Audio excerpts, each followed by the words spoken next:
Donc nous allons maintenant voir comment créer des produits un peu plus complexes. Donc nous avons vu comment créer une fiche produit. Vous avez pu constater qu'il y avait un certain nombre d'informations à renseigner pour créer la fiche produit classique.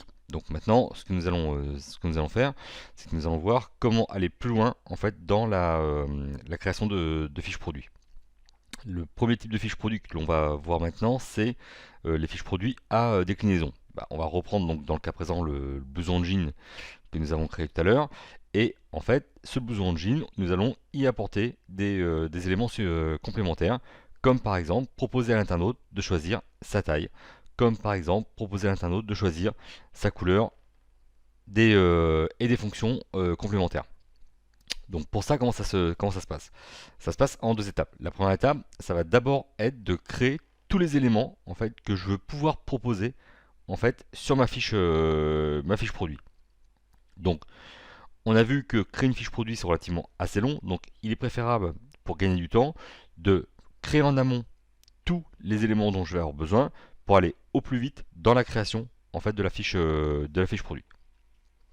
Pour ça, on va aller dans un des éléments dans un sous-menu en fait du catalogue qui est attributs et caractéristiques. Donc, si on vient en fait dans le menu de gauche, vous avez ici catalogue et on retrouve ici attributs et caractéristiques. Lorsque j'ai cliqué dessus, ça va m'ouvrir une nouvelle fenêtre. Donc, fenêtre qu'on avait déjà vue lors de la création des caractéristiques. À cette occasion-là, on va maintenant utiliser en fait cette fenêtre-là pour créer nos attributs. Le principe des attributs est très simple, c'est que nous allons d'abord créer le groupe et ensuite les valeurs. Le groupe, ça va être par exemple taille, les valeurs, ça va être S, M, L, XL. Le groupe, ça va être par exemple couleur et les valeurs, ça va être bleu, jaune, rouge, vert. Le groupe, ça va être par exemple type de fermeture et les valeurs, ça va être à bretelles et à bouton et à zip. Ou à fermeture éclair. Donc le principe en fait est très simple et fonctionne pratiquement comme les caractéristiques. Donc nous allons venir sur ajouter un nouvel attribut. Donc là, par rapport à notre blouson engine, on va proposer deux nouveaux attributs. Le premier attribut, ça va être de proposer à l'internaute, effectivement, s'il veut un blouson jean avec col en fourrure ou pas. Et le deuxième attribut, ça sera effectivement de lui proposer s'il veut une fermeture à bouton ou une fermeture à fermeture éclair. Donc, première chose qu'on va renseigner, c'est d'abord le nom en fait de l'attribut. Là, dans le cas présent, on va effectivement déjà démarrer avec le col en fourrure. Donc pour ça, on va venir ici dans nom, mettre avec col en fourrure. On propose deux choix, on propose nom et nom public. Le nom, c'est ce qui sera en interne, ça veut dire que c'est ce que vous verrez vous en tant que marchand lorsque vous allez créer en fait vos fiches produits. Le nom public, c'est ce qui sera vu côté fiche produit, d'accord, par l'internaute.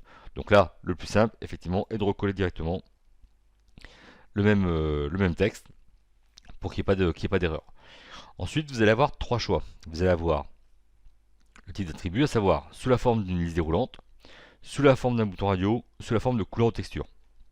Alors, le plus simple, ce qu'on va faire, c'est qu'on va créer un attribut en liste déroulante, un attribut en bouton radio, et on verra un attribut en couleur ou texture. Donc là, dans le cas présent, on va prendre liste déroulante. Une fois que j'ai créé l'attribut, je vais venir cliquer sur enregistrer. Donc là, on voit bien le nouvel attribut apparaître avec col fourrure, d'accord. Et on constate ici qu'effectivement je n'ai aucune valeur puisque pour l'instant je n'ai rentré aucune information complémentaire sur cet attribut là. Donc c'est ce qu'on va faire maintenant. Pour ça, on va venir sur ajouter une valeur. Donc par défaut, PrestaShop nous propose le dernier groupe qui a été créé. Si jamais ce n'était pas celui-là, eh bien, il suffit simplement que je vienne ici et que je vienne sélectionner l'attribut sur lequel je veux rajouter une information. Donc là, on va tout simplement proposer avec col en fourrure. Première valeur qu'on va proposer, c'est oui. Et je vais enregistrer puis ajouter une nouvelle valeur. Deuxième valeur que je vais proposer, vous en doutez, ça va être non. Et là, je vais cliquer sur enregistrer.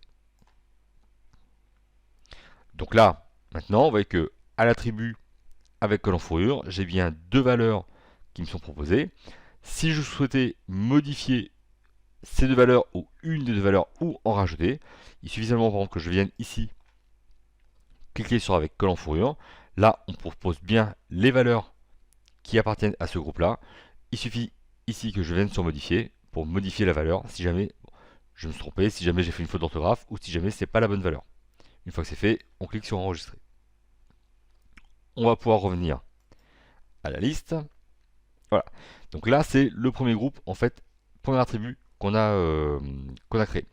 Le deuxième attribut qu'on a créé et qu'on va créer, c'est donc le type de fermeture que l'on va proposer sur le blouson en jean. Donc pour ça, on va revenir sur ajouter un nouvel attribut. On va donc rentrer en nom ici type de fermeture. Pareil pour le nom public, donc même principe que tout à l'heure. Et par contre, en type d'attribut, on ne va pas prendre liste déroulante, mais on va prendre effectivement le bouton radio. Une fois que c'est fait, on va cliquer sur enregistrer. Et comme pour le premier groupe, avec colle en fourrure, on va maintenant effectivement aller créer les valeurs pour type de fermeture. Donc là, je vais venir sur ajouter ici une valeur. On propose type de fermeture. Et donc là, je vais proposer deux choix à mon internaute. Le premier choix sera ici à bouton. Et on va cliquer sur enregistrer puis ajouter une nouvelle valeur. Le deuxième choix sera à fermeture éclair. Et on va cliquer sur enregistrer. Une fois que j'ai fini, vous voyez que je retrouve bien avec colle en fourrure deux valeurs, avec type de fermeture deux valeurs. Si je voulais ensuite organiser l'ordre d'affichage, je peux très bien venir prendre les éléments et les déplacer ici, très simplement, et réorganiser l'ordre d'affichage. Si maintenant je veux venir modifier par exemple une valeur, par exemple taille, eh bien, dans ce cas-là, on va venir sur taille. Là, je m'aperçois que par exemple, il me manque peut-être des variables ou des valeurs, comme par exemple XXL. Dans ce cas-là, effectivement, je viens ici, je vais venir ajouter une valeur. Je vais rajouter la valeur, donc XXL. Je clique sur enregistrer. Donc effectivement, maintenant, je suis bien passé à 5. Si j'ouvre à nouveau taille, je retrouve bien la valeur XXL. Donc je peux très bien intervenir comme je veux, modifier, supprimer, ajouter toutes les valeurs que je veux à mon groupe. Dernier élément, dernier groupe, en fait, dernier attribut qu'on va créer, en fait, c'est que, alors, il existe déjà, comme vous pouvez le constater, un groupe couleur. Là, on va juste recréer un nouveau groupe couleur pour que je vous montre, en fait, quel est le troisième élément que nous propose PrestaShop au niveau de la création des attributs. Donc, on va venir sur ajouter un nouvel attribut. Ici, on va mettre par exemple coloris pour jean. Donc là, on va recopier, on va coller. Là, raté, CTRL-C, CTRL-V, voilà. Et ici, je vais non pas prendre liste déroulante et bouton radio, je vais prendre par exemple couleur ou texture. Lorsque je crée couleur ou texture, je vais cliquer sur enregistrer. On va donc rajouter deux coloris en fait pour notre blouson de jean. Donc, on va venir sur ajouter une valeur. Et vous voyez que par rapport à tout à l'heure, en fait, j'ai une petite modification qui apparaît. Pourquoi? Parce qu'on va me proposer deux choix. On va me proposer deux choix en plus, couleur ou texture. Alors, la texture, concrètement, qu'est-ce que c'est? C'est tout simplement une image que vous allez télécharger, d'accord? Parce qu'à un moment donné, vous ne pouvez pas rendre le rendu par juste une couleur. Je prends un exemple très simple. Vous vendez des extensions de cheveux, par exemple, dont vous allez vendre des tresses en blond, roux, brun, etc. Il est évident que pour les tresses blondes, on ne va pas remplacer en fait le blond par du jaune. Donc le plus simple, c'est effectivement de faire une photo de la tresse, et c'est la tresse en fait que la photo qu'on va télécharger en tant que texture.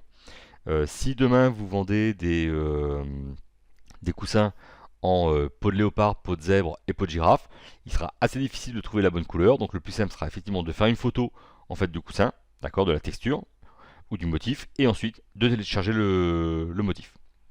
Même principe si vous voulez avoir des rendus en termes de cuir, si vous voulez avoir des rendus, etc. D'accord. Donc dès que vous avez un rendu qui ne peut pas être définie par une couleur, le plus simple c'est de créer une texture et d'aller chercher en fait le fichier, sachant qu'effectivement on peut télécharger des fichiers JPEG ou PNG.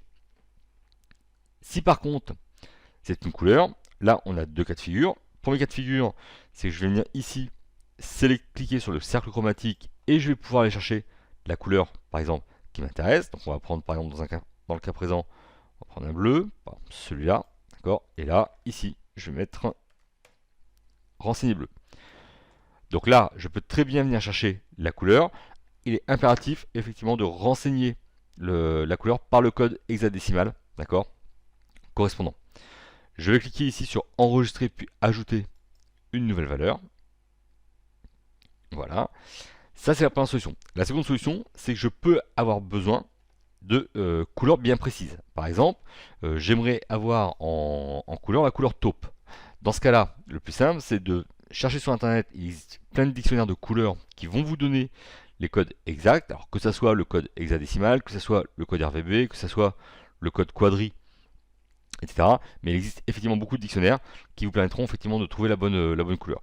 Dans le cas présent, si effectivement je voulais renseigner et mettre en place la couleur taupe, eh bien je récupère mon code hexadécimal et je viens simplement ici coller en fait le code hexadécimal correspondant. Une fois que c'est fait, je vais renseigner en fait le nom de ma couleur.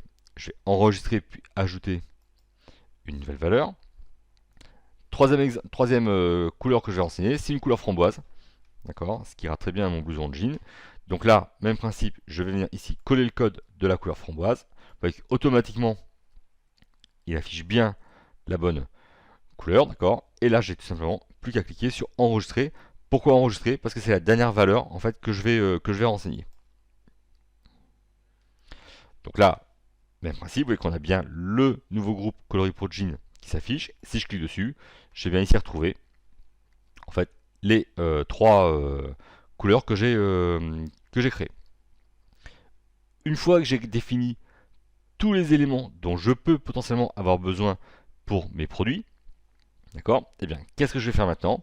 Je vais retourner en fait sur mon catalogue et je vais aller ouvrir en fait la fiche produit sur laquelle je vais appliquer mes déclinaisons. Donc pour ça, on va avoir besoin de jean.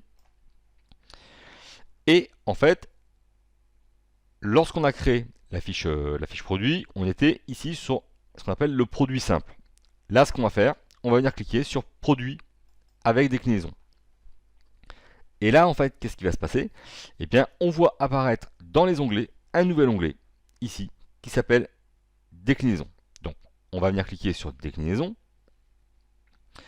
Et le principe va être relativement très simple.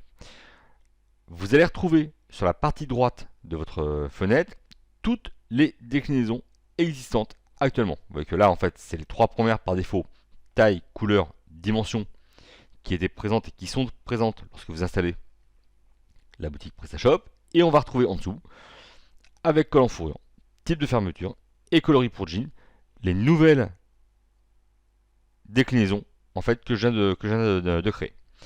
Donc là, dans le cas présent, on va prendre, très simple, on va prendre en taille du S et du M, par exemple. On va venir ici dans avec col en fourrure, choisir oui et non, donc les deux choix possibles. En type de fermeture, on va proposer à bouton et à fermeture éclair. Et enfin, en coloris pour jean, on va choisir bleu, taupe et framboise. À chaque fois que j'ai sélectionné ici un paramètre, ce paramètre-là va se retrouver ici. Ça veut dire que là, j'ai la possibilité de voir toutes les possibilités que je vais proposer à mon internaute, d'accord? Possibilités qui vont bien sûr se mélanger en fonction en fait de vos besoins. Donc là, ce qu'on va faire, on va tout simplement venir ici et on va cliquer sur générer. Donc là, on voit effectivement qu'ici, les réglages ont bien été mis à jour. Et là, concrètement, qu'est-ce qui va se passer?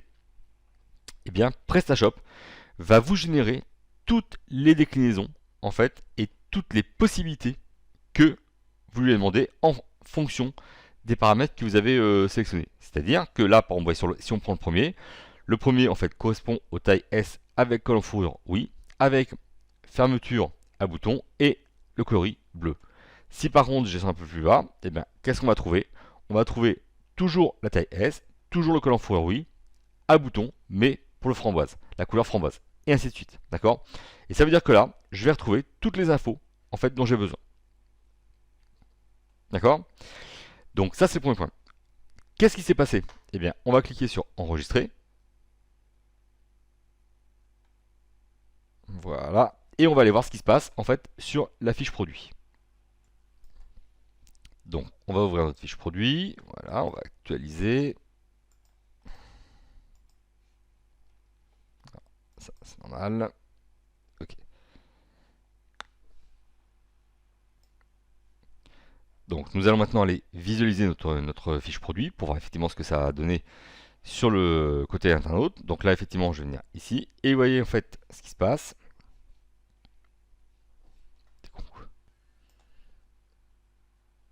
Donc, nous allons maintenant aller visualiser la page et la fiche produit pour voir effectivement ce qui s'est passé. Et regardez ce qui se passe. Et bien, effectivement, lorsque j'ai défini et généré les déclinaisons, automatiquement, sur ma fiche produit, je vais retrouver toutes les informations que je vais proposer à mon internaute. Concrètement, ça veut dire quoi? C'est-à-dire que mon internaute va pouvoir effectivement choisir sa taille, va pouvoir venir ici choisir s'il souhaite un col en fourrure ou non, choisir le type de fermeture qu'il veut, à savoir à bouton ou à fermeture éclair, et enfin les trois coloris en fait que j'ai choisi. Et c'est là où effectivement on voit la différence qui est entre les listes déroulantes et les boutons radio, puisque vous vous rappelez tout à l'heure que quand j'ai défini les attributs, j'avais trois choix: liste déroulante, bouton radio ou couleur ou texture. Et là effectivement on retrouve bien donc la liste déroulante, les boutons radio et le coloris. Donc maintenant ce qu'on va faire, on va retourner en fait sur notre fiche produit et on va continuer à compléter cette fiche produit.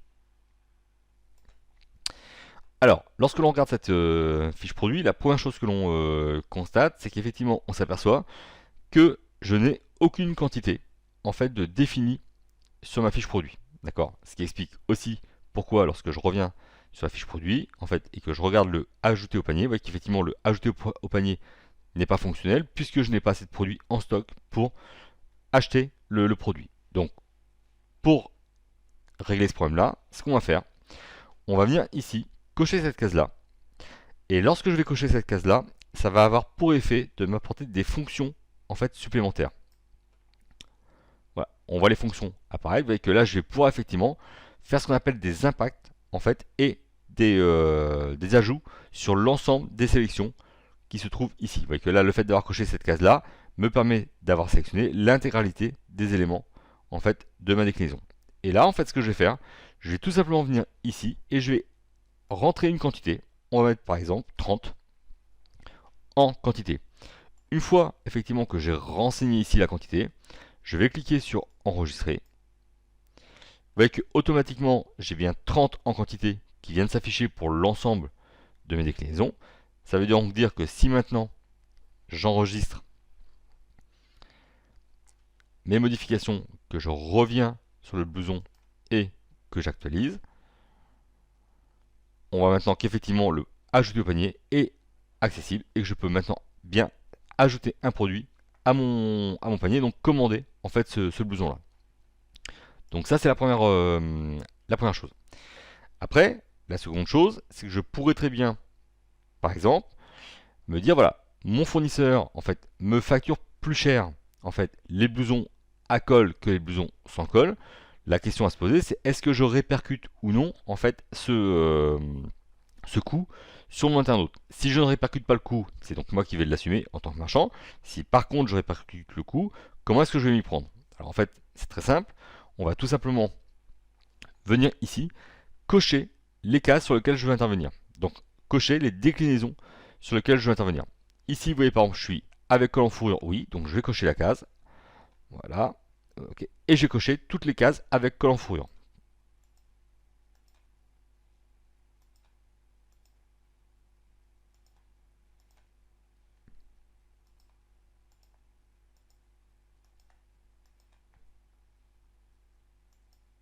Voilà.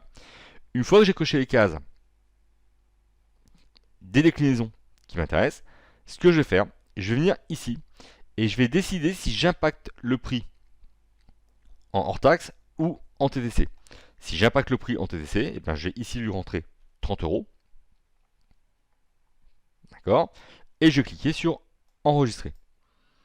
Donc là, on constate que ça a fonctionné, puisque vous voyez qu'ici j'ai bien 25 qui s'affiche, que le 25 hors taxe, puisque en fait l'impact ici, vous voyez, est un impact en hors taxe. D'accord. On voit effectivement que le prix final a bien changé par rapport au prix initial. D'accord.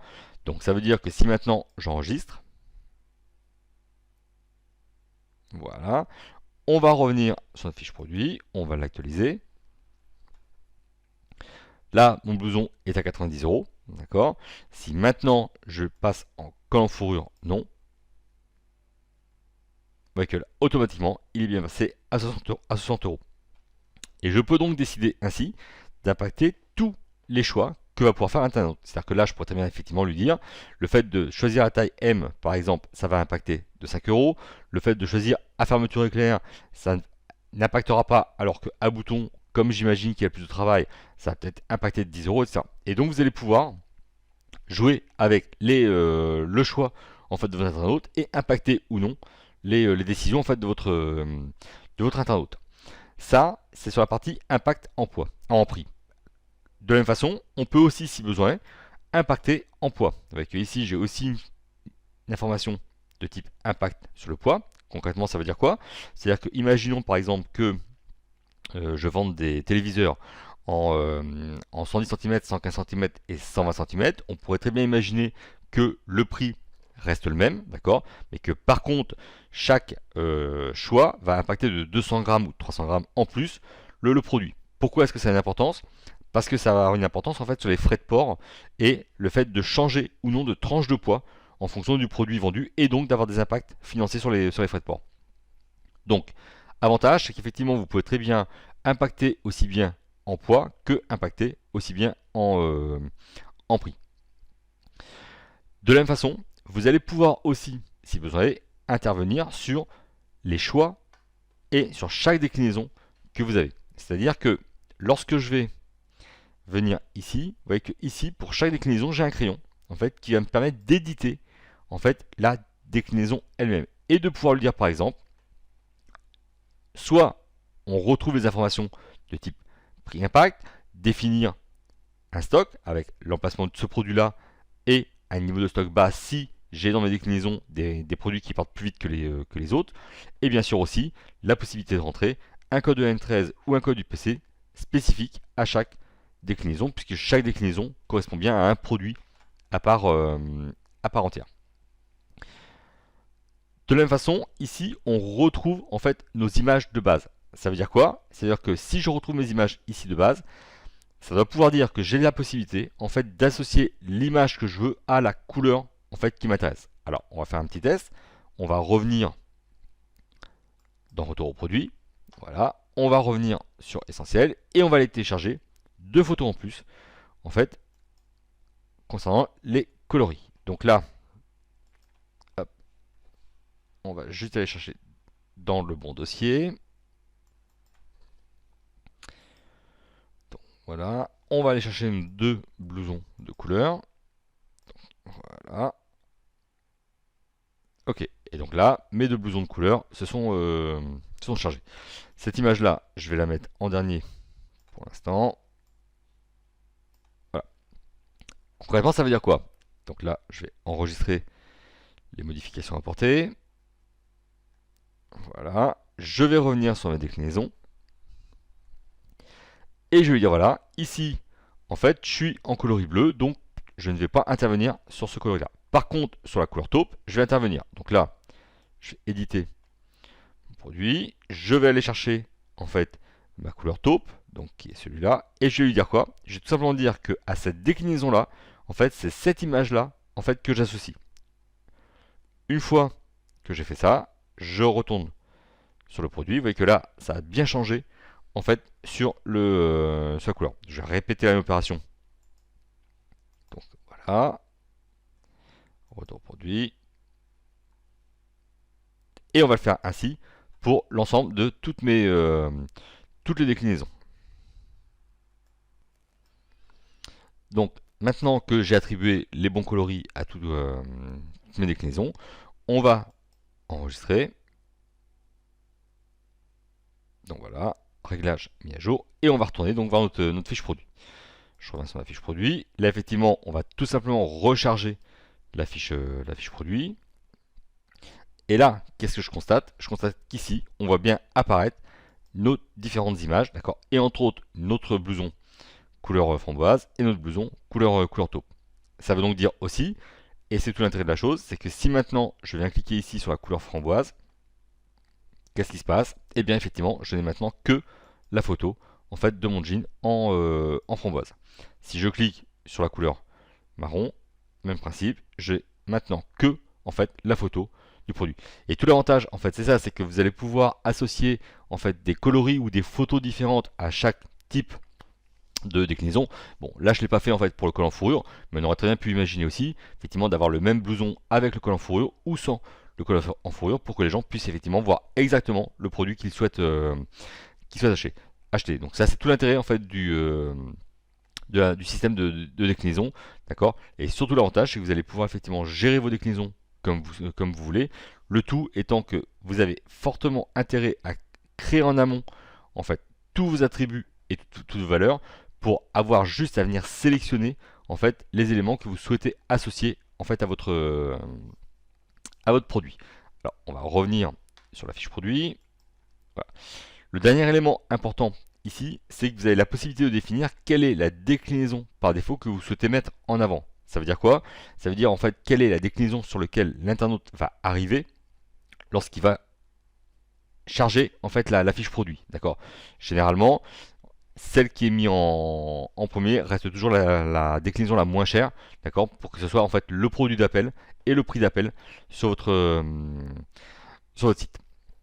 Donc là, on vient de voir en fait comment mettre en place en fait un produit à déclinaison. Alors, ce qu'il faut savoir, c'est que vous avez pu constater que ça peut des fois être relativement assez long de venir intervenir sur chaque déclinaison. Il existe sur la place de marché des modules en fait qui vous permettent de gérer en masse vos déclinaisons et effectivement de pouvoir aller plus vite dans le traitement en fait de vos déclinaisons. Un dernier petit point concernant les déclinaisons, vous vous souvenez en fait que dans la vidéo en fait concernant la création des fiches produits, on avait vu ce qu'on appelle les prix spécifiques. Je vais revenir dessus. On va aller sur prix. On va ouvrir et ajouter un prix spécifique. Et en fait, quand vous regardez bien les prix spécifiques, on va avoir la possibilité en fait de choisir la déclinaison sur laquelle on veut intervenir. D'accord. Vous voyez qu'ici, on vous propose bien toutes les déclinaisons. Donc il suffira effectivement de choisir la déclinaison sur laquelle on veut intervenir et d'appliquer tel ou tel prix sur la déclinaison qui nous intéresse. Alors voilà en fait pour la partie produits avec des déclinaisons. On va maintenant aller voir les deux autres types de produits existants que l'on peut créer, à savoir tout simplement les produits de type pack et les produits de type dématérialisé. Donc pour ça, comment est-ce que l'on va faire? Bah, c'est très simple, on va revenir sur l'onglet catalogue et produits et on va créer nos nouveaux produits. Nous allons donc maintenant cliquer sur nouveau produit et nous allons créer notre pack de produits. Donc pour ça, première chose effectivement, ici je vais renseigner le type de produit que je vais créer qui est le pack de produits. Là, nous allons entrer le nom en fait de notre produit, donc on va l'appeler pack blouson et pull. Et nous allons ensuite aller chercher nos produits. Alors vous constatez en fait que lorsque vous avez sélectionné ici pack de produits, vous avez une nouvelle fonction qui vient s'afficher en fait dans votre fiche produit qui est l'ajout des produits à votre pack. Donc là ce qu'on va faire, on va taper colle, on va taper pull plutôt. Voilà. Je vais donc avoir mon produit plus la colle que je vais associer à mon pack et je vais l'ajouter. Deuxième élément, je vais aller chercher mon blouson. Donc, mon deuxième, voilà. Et je vais ajouter mon produit au blouson. Donc une fois que j'ai donc sélectionné l'ensemble des produits que je vais associer à mon pack, d'accord, je vais pouvoir renseigner toutes les informations qu'on a déjà vues, en fait, pour un produit classique, et on va retrouver toutes ces infos-là, à savoir la référence, la quantité, le prix de ça. Donc là, je vais pas tout repasser, puisqu'on on l'a déjà vu. Je vais mettre les essentiels. La quantité, je vais mettre par exemple 60. On va renseigner un prix, on va le mettre par exemple à 69 euros. Toujours avec une TVA à 20%. Je vais aller chercher en fait mes images. Donc voilà. Et je vais entrer, même principe, le récapitulatif, la description. Donc le récapitulatif, hop, on va le copier. Voilà, on va aller chercher la description. Voilà. D'accord. On retrouve les informations qui concernent effectivement mes caractéristiques. Donc là, on va pouvoir aller chercher, par exemple, fabrication France, comme on a fait pour le produit classique. On va en remettre une deuxième. Voilà. La valeur machine est à 60 degrés. Je vais de la même façon pouvoir associer mes produits à mes différentes catégories. Donc on va l'afficher dans vêtements et on va l'afficher par exemple dans blouson de jean enfant, blouson enfant et mode enfant 6-10 ans. Une fois que j'ai fait ça, je vais cliquer sur enregistrer. Voilà, je vais activer mon produit et je vais pouvoir visualiser mon produit. Donc on va aller voir ce que donne ce produit là. Et vous voyez que automatiquement, j'ai donc ma fiche produit pack qui s'affiche sur le site. Je retrouve toutes les informations que j'ai renseignées, à savoir le nom du produit, son prix, le contenu en fait de ce pack là, d'accord, et les différents éléments qu'on avait déjà vus en fait concernant la fiche produit. En fait, ici, je suis à 69 euros, alors qu'en fait, mes deux produits sont à 25 euros. Donc, ce que je vais faire, tout simplement, je vais aller modifier mon prix ici. Je vais mettre par exemple à 49 euros. Alors, pourquoi est-ce que je fais ça? C'est pour montrer en fait ce qui va se passer sur la fiche produit. Je vais cliquer sur enregistrer. On retourne sur notre fiche produit. On va actualiser notre produit. Et là, vous voyez en fait ce qui se passe, c'est que ici, en fait, on vous affiche bien le prix final de votre pack et surtout en fait le gain que vous avez vu. Alors là dans le cas présent on a gagné qu'un euro, mais c'est toujours ça de gagner, d'accord. Effectivement l'affichage se fait de façon automatique, c'est-à-dire que si la somme des deux produits ou des produits contenant le pack est supérieure au prix que vous avez renseigné, vous aurez ici en fait au lieu de et le montant total en fait de votre pack. Donc ça c'est pour la partie pack en fait produit. Alors se pose une question, c'est en fait la gestion du stock en fait de notre pack. Comment est-ce que on paramètre en fait le stock de notre pack? En fait, PrestaShop vous propose plusieurs choix. Donc pour ça on va revenir sur notre fiche produit, donc toujours la fiche essentielle, d'accord. Et pour ça on va cliquer sur quantité. Et là, vous avez une option qui s'appelle quantité du pack. Donc, vous allez pouvoir tout simplement faire votre choix parmi les trois possibilités qu'on vous offre, à savoir décrémenter uniquement le pack. En gros, ça veut dire quoi? Ça veut dire que vous avez défini un stock pour ce pack-là et c'est ce pack-là qui va être et ce stock-là qui va être décrémenté en fonction des achats faits sur votre site. Vous allez pouvoir décrémenter uniquement les produits du pack. Ça veut dire que si par exemple vous avez un pack qui est constitué d'un blouson et d'un pull, que j'ai un stock de 20 sur mon blouson et un stock de 40 sur mon pull et que je vends 20 packs, automatiquement je ne pourrai pas vendre le 21e pack puisqu'il sera bloqué par le fait que le stock du blouson est à 0. Et enfin, je peux si besoin décrémenter les deux, à savoir et le stock du pack et le stock des produits qui composent ce pack là. Généralement, en fait, par défaut, en fait, vous êtes sur décrémenter uniquement le pack, c'est-à-dire que vous avez alloué un stock spécifique à votre pack, d'accord, ce qui permet d'avoir une meilleure gestion en fait de votre stock. Donc ça c'est le point concernant les packs. Alors, autre point important concernant le pack, c'est que la fonction pack est très intéressante, mais peut des fois poser problème sur les produits à déclinaison. voyez en fait que là, je n'ai pas le choix, quand je reviens sur ma fiche produit, de pouvoir définir en fait la déclinaison qui m'intéresse. C'est-à-dire que si effectivement, et essentiellement sur la partie vestimentaire, je vais forcément avoir des informations de type taille, coloris qui peuvent influencer le choix de l'internaute. Là, en cas présent, vous voyez que je n'ai pas la possibilité de choisir et la taille et le pack. Donc le pack est très intéressant lorsque j'ai des produits sans déclinaison. Je reprends un des exemples que j'ai pris dans une des vidéos précédentes, à savoir, je suis bijoutier, je veux créer un pack Saint-Valentin, et bien parmi dans le pack Saint-Valentin, je vais y intégrer par exemple un collier et des boucles d'oreilles. L'avantage du collier et des boucles d'oreilles, c'est que je n'ai pas de taille, je n'ai pas d'autre choix en fait que l'objet en lui-même. Là, le pack trouve tout son intérêt. Sur des produits à déclinaison, ça devient un peu plus compliqué parce que potentiellement, ça veut dire que vous allez être obligé de créer un pack en taille S, un pack en taille L, un pack en taille M. Et on peut très bien imaginer ensuite que si effectivement vous avez des coloris, et ben, il va falloir créer un pack en taille S couleur framboise, un pack en taille S couleur taupe, ce qui devient très rapidement très compliqué. Alors si vous êtes amené à avoir ce type de besoin, il existe des modules en fait sur la place de marché addons.prestashop.com qui vous permettent justement de pallier à ce problème-là. Donc il vous suffira d'acheter un module et vous pourrez effectivement gérer tous vos packs avec vos différentes déclinaisons si vous avez besoin de ce type de produits.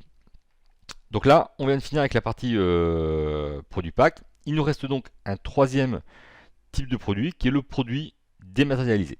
Donc on va revenir sur notre fiche produit. On va revenir sur catalogue produit. Voilà.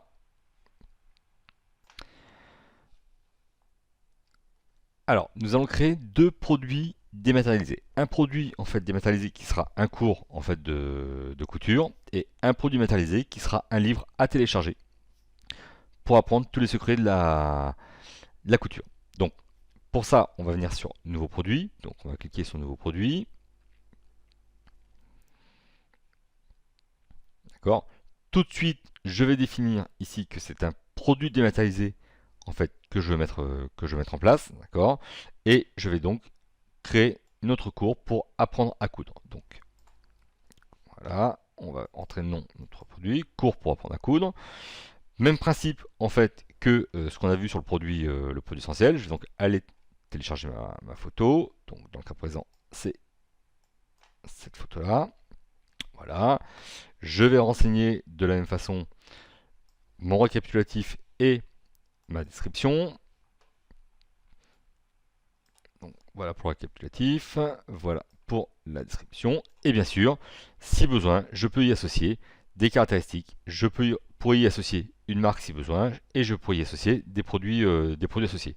On retrouve tous les éléments qu'on a vus en fait sur le produit essentiel. Donc là, on va remettre tout de suite une référence donc, qui va être CO02.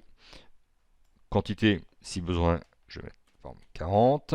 Et en TTC, on va mettre par exemple 22 € le cours. En fait, qu'est-ce qui a changé par rapport au produit essentiel? C'est que ici, j'ai un onglet produit dématérialisé qui vient d'apparaître. Je vais donc aller sur cet onglet produit dématérialisé et le seul élément en fait qui a été modifié, c'est ici. Est-ce que ce produit a un fichier associé, oui ou non? Si ce produit n'a pas de fichier associé, je reste sur non, d'accord? Je reviens sur essentiel et je vais renseigner tous les autres éléments qu'on a déjà vus, à savoir l'onglet prix, l'onglet référencement SEO, l'onglet options, etc. Une fois que j'ai fait ça, on va cliquer sur enregistrer. On va activer le produit et je vais cliquer sur visualiser pour voir ce que cela donne. Donc, hop. Voilà, et vous voyez qu'effectivement, j'ai bien créé mon produit, d'accord, directement. L'intérêt en fait de ça, c'est que je peux ensuite, en y associant des modules externes, donc qu'on pourrait trouver sur la place de marché, c'est effectivement y associer par exemple des horaires, d'accord, pour que les gens puissent acheter en fait un cours à l'horaire en fait qui les intéresse. Donc l'avantage en fait de ça et la différence de ça, c'est effectivement ici, est-ce que ce produit dématérialisé que j'ai créé a un fichier associé ou non. Si ce n'est pas un fichier associé, eh bien c'est tout ce qui concerne les formations, les cours, etc. Autre type de produit, donc là, le produit dématérialisé avec le fichier associé. Donc on va aller recréer un nouveau produit. Voilà. On va venir sur nouveau produit.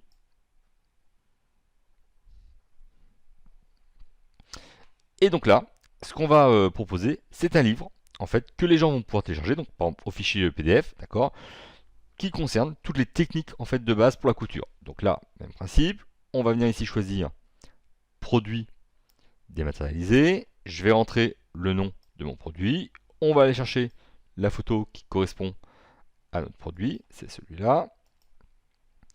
Voilà, même principe, je vais renseigner le récapitulatif et la description. Donc là, même principe que tout à l'heure, hein, on ne va pas renseigner tous les onglets puisqu'on les a déjà vus dans le cadre du produit essentiel. Je vais juste renseigner les quelques éléments de base. On va renseigner la référence, à savoir par exemple, donc là on va l'appeler LT05. On va rentrer sa quantité, par exemple 80. On va lui rentrer un prix, on va le mettre à 19 euros TTC. Et de la même façon, on pourrait rentrer des caractéristiques, une marque si besoin est, et des produits associés. Là, en fait, ce qui va changer par rapport au produit dématérialisé précédent, c'est que là, j'ai par contre effectivement un fichier qui va être associé. Donc, on va venir sur produit dématérialisé. Je vais cliquer sur ce produit, un fichier associé. Je vais bien sûr mettre oui. Et lorsque je mets oui, j'ai cette partie-là en fait qui va s'afficher, qui va me permettre en fait d'y associer le produit en fait que je veux vendre. Donc, on va aller chercher notre fichier. Notre fichier, c'est effectivement un PDF que je vais associer à cette fiche produit. Je vais renseigner donc le nom du produit. Donc par défaut, il reprend effectivement le nom du fichier, d'accord. Donc je pourrais changer si vous avez. Je peux définir le nombre de téléchargements autorisés. Concrètement, ça veut dire quoi? C'est-à-dire combien de fois une personne qui va acheter ce produit-là va pouvoir le télécharger. Alors, le conseil que je peux vous donner, c'est éviter en fait la valeur 1. Alors la valeur 0, c'est le téléchargement illimité. Éviter la valeur 1, tout simplement pourquoi? Parce que imaginons qu'une personne achète le produit, qui commence le téléchargement, que pour X raison, il y ait une rupture de connexion internet ou ce genre de choses. Bah, côté PrestaShop, en fait, on va considérer que le produit a été téléchargé et le client risque de ne pas avoir son produit, ce qui peut potentiellement être source en fait d'ennui avec entre le client et vous. Donc, si effectivement vous pouvez très bien mettre téléchargement autorisé, vous mettez 0, ça sera du téléchargement illimité. Sinon, vous mettez 3, 4, 5, d'accord, ce qui laissera à la personne le temps de retélécharger ou la possibilité de retélécharger en fait son produit si jamais elle a perdu le téléchargement. Autre élément que je peux définir, c'est la date d'expiration. C'est-à-dire que je peux très bien lui dire, voilà, par exemple, j'estime que ce produit-là n'est téléchargeable que jusqu'au, par exemple, au 30 avril de ce mois-ci. Et ça peut être aussi un nombre de jours durant lequel le produit est téléchargeable. On peut très bien imaginer que par exemple ce produit est téléchargeable pendant une période de 10 jours ou de 15 jours. D'accord? Si par exemple c'est un billet en fait pour un concert, bien, effectivement ça peut être effectivement jusqu'à la date du concert si besoin. Une fois que c'est fait, on va enregistrer. Voilà, je vais cliquer sur enregistrer. Je vais me mettre en ligne. Je vais cliquer sur visualiser. Voilà, on va activer la. Voilà. Et là effectivement on voit que j'ai bien mon produit en fait qui va s'afficher et produit effectivement que je vais pouvoir en fait acheter. Alors concrètement, qu'est-ce qui se passe en fait lorsque la personne achète en fait le produit dématérialisé en téléchargement? Bah, on va directement faire un test, c'est-à-dire que là on va venir ici sur ajouter au panier, donc on va ajouter notre produit au panier, on va aller commander ce produit-là, donc cliquez sur commander.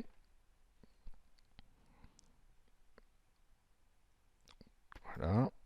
Ok. Là, donc, je retrouve bien mon produit. Là, je vais effectivement donc, commander mon produit. Ici, c'est bien l'adresse que j'ai déjà renseignée puisque j'ai déjà créé mon compte client. Donc, on va continuer. Je vais choisir le mode de paiement.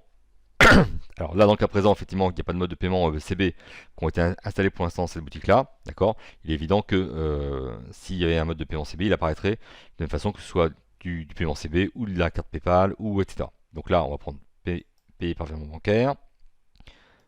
Hop, on va cocher la case. Voilà.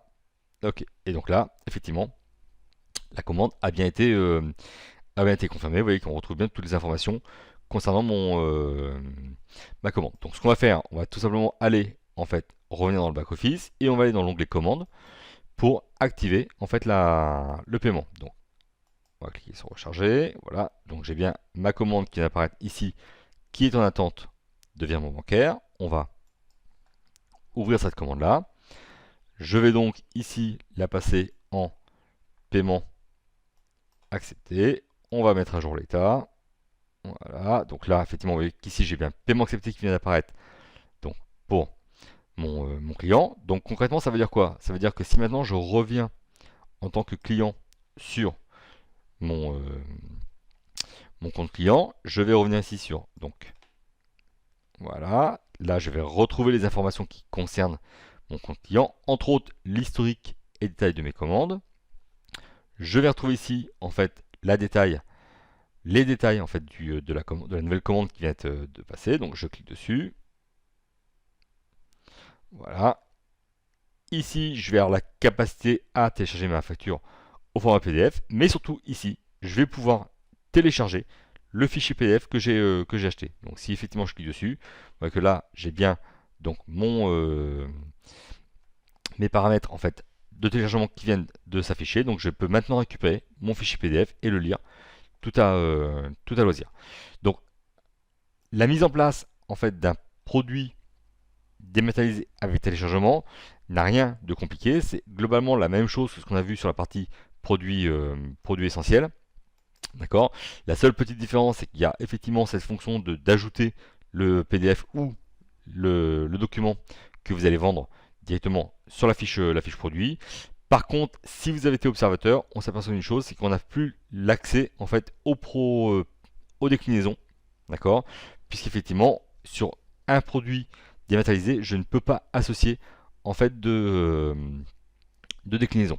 Donc, ça veut dire aussi que si effectivement vous avez besoin d'associer des produits dématérialisés avec des déclinaisons, il vous faudra trouver d'autres solutions. Alors, ça peut être effectivement de créer un produit essentiel et d'y associer un lien de téléchargement qui serait directement dans la fiche produit. Donc il existe pas mal de solutions possibles. En tout cas, voilà.